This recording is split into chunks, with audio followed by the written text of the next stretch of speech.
نحمدہ و نصلی علی رسولہ الکریم اما بعد فاعوذ باللہ من الشیطان الرجیم بسم اللہ الرحمن الرحیم۔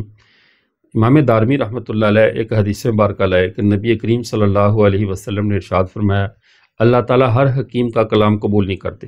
یعنی کوئی جتنا بھی فقیہ، جتنا بھی حکیم عقل مند بن کر گفتگو کرے، ہر عقل مندی اور حکمت پر مبنی کلام اللہ قبول نہیں کرتے، بلکہ اللہ اس کلام کو قبول کرتے ہیں جس کے پیچھے اس کی نیت اچھی ہو، جس کے پیچھے اخلاص موجود ہو۔ اگر پیچھے نیت اور اخلاص نہیں ہے تو اللہ ہر حکیم کے کلام کو قبول نہیں کرتے، بلکہ یہ فرمایا کہ جو شخص فِن کان ہمہ و ہواہ فی طاعتی، اگر کسی کی خواہشات، کسی کی پیچھے جو ہے وہ تمنا اور نیت اللہ کی اطاعت کی ہے، فرمایا جعلت سمتہ حمدا لی و وقارن، تو اللہ تعالیٰ اس کی خاموشی کو بھی اپنی حمد بنا دیتے ہیں اور اس کے لیے خاص ایک وقار بنا دیتے ہیں، چاہے وَإِن لَمْ يَتَكَلَّمْ، وہ بات بھی نہ کرے، خاموش رہے۔ جیسے ہمارے بہت سے بزرگوں کو دیکھا گیا کہ وہ زندگی میں بہت کم کلام کیا، وہ اکثر خاموش رہا کرتے تھے، لیکن ان کی خاموشی میں بھی ایک ایسا وقار تھا، ایسی عظمت تھی کہ ان کے اوپر بندہ ہزاروں تقریریں ان پر قربان کر دے، ان کی خاموشی میں اتنا وقار تھا۔ تو یہ وقار کیوں آتا ہے کہ کسی کی اگر بات کے پیچھے جب بھی وہ کلام کرے اللہ کی رضا شامل ہو،